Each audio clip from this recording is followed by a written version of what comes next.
Peuple de Haute-Volta, aujourd'hui encore, les soldats, sous-officiers et officiers de l'armée nationale et des forces paramilitaires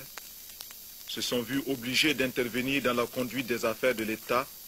pour rendre à notre pays son indépendance et sa liberté et à notre peuple sa dignité.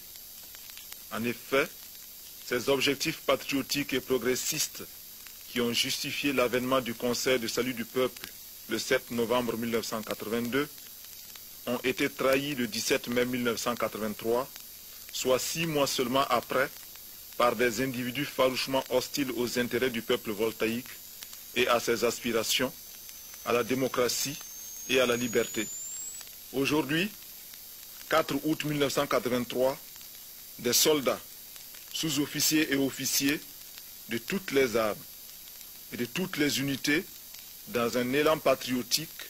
ont décidé de balayer le régime impopulaire, le régime de soumission et d'aplatissement, mis en place depuis le 17 mai 1983 par le médecin commandant Jean-Baptiste Ouédraogo, sous la houlette du colonel Somé Yorian Gabriel et de ses hommes de main. Pour réaliser ces objectifs d'honneur,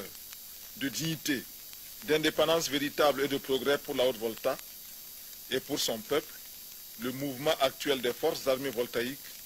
tirant les amères leçons de l'expérience du CSP, a constitué ce jour 4 août 1983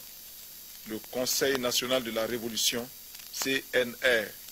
qui assume désormais le pouvoir d'État.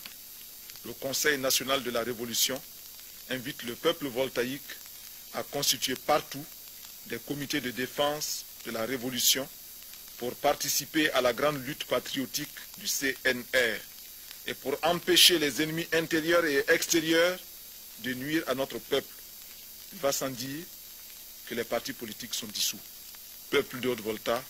tous en avant avec le CNR pour le grand combat patriotique, pour l'avenir radieux de notre pays. La patrie ou la mort, nous vaincrons.